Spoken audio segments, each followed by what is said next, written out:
اب مجھے یہ بتائیے گا درانی صاحب کہ آپ کا تعلق بھی چونکہ ساؤتھ سے ہے، اور آج جو ہمارے پاس اطلاعات آئی ہیں ساؤتھ سے ریلیٹڈ وہ بہت ہی زیادہ سنگین نوعیت کی ہیں. ہمارے سامنے رحیم یار خان کی ہیں، سینکڑوں دیہات کے ڈوب جانے کی ہیں، ایمرجنسی کے نافذ کرنے کے اوپر ہے، اور یہ بھی بتایا جا رہا ہے کہ ستلج میں سپر فلڈ ہے اس وقت. آپ اگر ہمیں کچھ بتا سکیں کہ اس وقت ساؤتھ پنجاب کی بیسکلی صورتحال کیا ہے اور فلڈ کو کنٹرول کس طریقے سے کیا جا رہا ہے؟ بسم اللہ الرحمن الرحیم.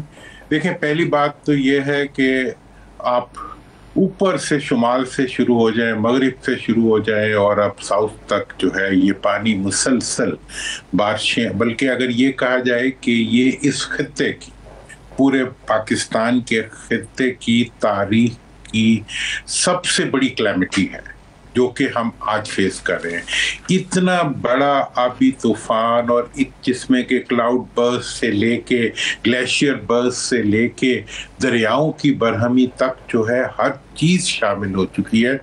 ایسی کلیمٹی ہم نے کبھی ماضی میں نہیں دیکھی، اور یہ ابھی آپ کے سامنے یہ حقائق آ بھی جائیں گے جس طرح ڈیٹا کمپائل ہوتا جائے گا. اس وقت جو ہے اگر آپ سیلاب کی صورتحال دیکھیں تو 5 دریا جو ہیں اس وقت وہ سب کے سب آ کے کلمینیٹ ہوتے ہیں، بلکہ بیاس تو اس وقت اتنا میٹر نہیں کرتا، لیکن چناب، ستلج، راوی، ٹھیک ہے نا جی، اور جہلم، یہ تمام دریا آ کے کلمینیٹ ہوتے ہیں پنجت کے مقام پہ. اور وہ ایریا پورا اس وقت جو ہے ساؤتھ کا ایریا ہے. اگر بہاول نگر سے آپ شروع ہو جائیں تو ستلج دریا، اس کے بعد اسی طرح باقی چناب اور یہ تمام دریا جو ہیں یہ اس طرف بڑھ رہے ہیں. اور جو انہوں نے راستے میں تباہی پھیلائی ہے وہ تو اپنی جگہ ہے، لیکن جس علاقے میں یہ اس وقت ہیں اس علاقے کا یہ ایشو ہے کہ وہ نسبتاً جو ہے وہ فلیٹ ایریا ہے، اور اس میں دریا جو ہے وہ بند گراتا ہوا جو ہے اس کا پانی جو ہے وہ آبادیوں میں داخل ہو رہا ہے. اور یہ انتہائی غریب علاقے ہیں، اتنے غریب علاقے ہیں کہ جتنا ان کے بارے میں آپ سوچ سکتے ہیں یہ غریب علاقے ہیں. اور ان کے جانوروں سے لے کے ان کے تمام جو ذرائع آمدن ہے یا ان کی پوری زندگی جو ہے وہ اس وقت دریا کے پانی میں بہتی جا رہی ہے. وہاں کی ساری معیشت جو ہے وہ اس وقت پانی میں بہتی جا رہی ہے. وہاں کی گندم پہلے ہی ایک، وہاں کی فصلیں، مطلب کپاس کی فصل جو کہ وہاں کی ایک میجر فصل ہے، وہ اگر پانی زیادہ آ جائے وہ تو بارشوں نے ہی وہاں تباہ کر دی ہے. جب بارشوں کا پانی کھڑا ہو جاتا ہے وہ مکمل طور پر جو ہے وہاں پہ آموں کے باغات ہیں. مطلب یہ وہ خطہ ہے جو پاکستان کی فوڈ باسکٹ ہے، اور آج پاکستان کی فوڈ باسکٹ جو ہے، پنجاب کی فوڈ باسکٹ جو ہے وہ سیلاب کے پانی میں بہہ رہی ہے. اور صرف وہی نہیں بہہ رہے بلکہ اس کے رکھوالے اور اس کے راکھی جو ہے وہ بھی اس وقت ایک ایسی کرب کی زندگی میں ہے کہ جس کے بارے میں کچھ کہنے سے پہلے میں خود، جب وہاں سے مجھے اتنے فون آتے ہیں، ہر فون مجھے آپ دیدہ کر دیتا ہے. اچھا درانی صاحب، قطع کلامی کے موفی، یہ جو آپ نے ابھی زرعی رقبے کی بھی بات کی، کسانوں کے حوالے سے بات کی، کچھ دیر پہلے جو ہم تک اپڈیٹ آئی ہیں بہاول پور کے حوالے سے بتایا گیا کہ 200 سے زائد دیہات مکمل طور پہ تو ختم ہو گئے ہیں، اور جو زرعی رقبہ ہے وہ 3 لاکھ ایکڑ ہے جو مکمل طور پہ زیر آب آ گیا ہے. لیکن مجھے بتائے گا درانی صاحب، ماضی میں بھی تو سیلاب آئے ہیں، یہ سیلاب اور ماضی کے سیلاب میں کیا ڈیفرنس ہے اتنا کہ لوگ خود کو بچا نہیں پائے، یا وہ پہلے سے کوئی پریکاشنری میئرز نہیں لے سکے کہ خود کو بچا لیں، جانوروں کو بچا لیں، کچھ بہتر مناسب انتظام ہو سکے؟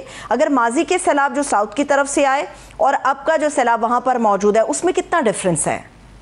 دیکھیں، ماضی میں ایک سیلاب آیا تھا 2010 میں، جو آیا تھا اس کا ساؤتھ پہ امپیکٹ بہت تھا. لیکن اب آپ یہ دیکھ لیں کہ ساؤتھ کو جو دریا اس وقت ہٹ کر رہے ہیں یہ وہ دریا ہیں جنہیں انڈیا نے مکمل طور پہ بند کیا ہوا ہے. ستلج کے اندر، ستلج کو ہم ریس کا دریا کہتے ہیں، وہاں پانی ہوتا ہی نہیں ہے، اور اب یہ حال ہے کہ وہاں پانی تھم ہی نہیں رہا. بین ہی راوی کے اندر پانی آپ نے دیکھا ہے ایک لکیر کی طرح چل رہا ہوتا ہے، اب وہ ٹھاٹھے مارتا ہوا سمندر ہے. اسی طرح سے جو باقی جتنے دریا ہیں وہ سب جب پپر جاتے ہیں تو، اور اوپر سے بارشیں ہیں. اب یہ فورٹ عباس کا علاقہ ہے, ہارون آباد کا علاقہ ہے, جہاں پہ لوگوں نے اپنی فصلیں لگائی ہوئی تھی, وہاں کے بارشوں کا پانی آ کے وہاں ٹھہر گیا ہے اور وہاں کی ساری فصلوں کو اور آبادیوں کو, مطلب میں اگر فگرز آپ کو, اس لیے میں کوئی فگر نہیں دے رہا کیونکہ وہ فگرز مسلسل چینج ہو رہے ہیں اور ایکسپینڈ ہو رہے ہیں. اور وہاں پہ دیکھیں ریلیف کا جو کام ہے وہ ایک نامینل کام ہے. ہم ٹی وی پہ جو دیکھ لیتے ہیں وہ ایک مطلب ایک کیمرہ گھومتا ہوا اور ایک کشتی چلتی ہوئی, وہ حقیقت نہیں ہے. حقیقت تو وہ ڈوبتے ہوئے لوگ ہیں, حقیقت تو وہ ڈوبی ہوئی معیشت ہے اس علاقے کی, حقیقت میں تو وہ پہلے سے غربت میں پڑے ہوئے لوگوں کی وہ جسے کہتے ہیں کرب ہے, جو ان کے چہروں سے نظر آتا ہے, جس کو آپ دکھانے سے رک رہے ہیں. ہم یہ کوشش کر رہے ہیں, مطلب حکومت کا یہ تاثر ہے, یہ کوشش کر رہی ہے کہ سب اچھا رپورٹ دے. ویسے دورانی صاحب ہمارے تک تو یہی اطلاعات آ رہی ہیں کہ فوری طور پہ ریسکیو بھی کیا جا رہا ہے, کشتیاں پہنچا دیں, کھانا پہنچا دیا, لوگ بچا رہے ہیں, جانوروں کو بچا رہے ہیں, چارہ وہاں پر ان کو فراہم کر رہے ہیں, لوگوں کے کھانے کا سامان مہیا کر رہے ہیں. ہم تک تو یہی خبریں آ رہی ہیں ساری.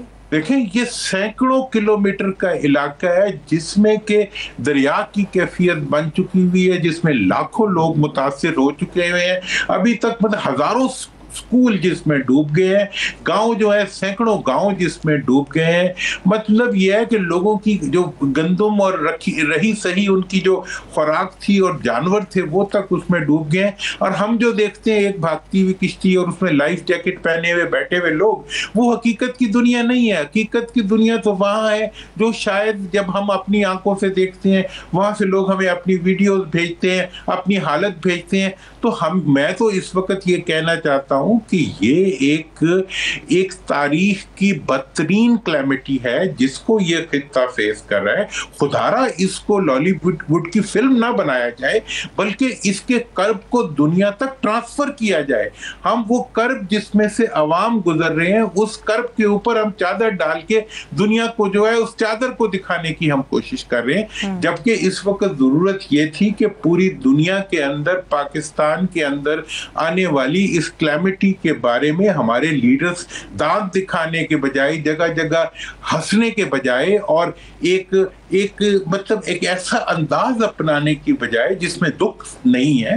دکھ کو ابھی چائنا کے اندر پرائم منسٹر گئے ہوئے ہیں, مجھے افسوس ہوتا ہے کہ انہوں نے فلڈ کے بارے میں وہاں کوئی بات ہی نہیں کی.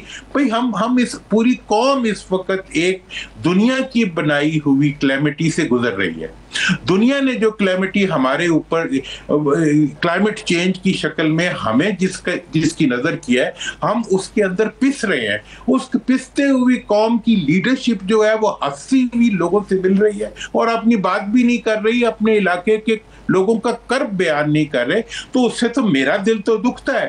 لیکن دورانی صاحب تو کہہ رہے ہیں کہ بڑے ہم ہمدرد ہیں, اور آپ کی گفتگو سے, چونکہ مجھے پتا ہے کہ آپ کا بڑا گہرا تعلق ہے وہاں سے, مسلسل آپ کے پاس ساری متعلقہ اور ساری اوتھینٹک خبریں آ رہی ہیں, لیکن آپ کی باتوں سے ایسا لگ رہا ہے کہ حکومت وہاں پر کچھ نہیں کر رہی, جو در حقیقت ہمیں یہاں پر نظر آ رہا ہے.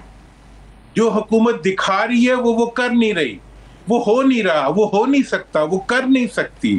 دیکھیں یہ ایک اتنی بڑی کلیمٹی ہے جس کو کوئی ایک کشتی اور کشتی میں بیٹھے ہوئے لائف جیکٹ میں ملبوس چند لوگ نہیں کر سکتے. اس کے لیے تو پوری قوم کو نکلنا پڑتا ہے, جو کہ نکلے, اور پوری دنیا کو بلانا پڑتا ہے کہ آئیں.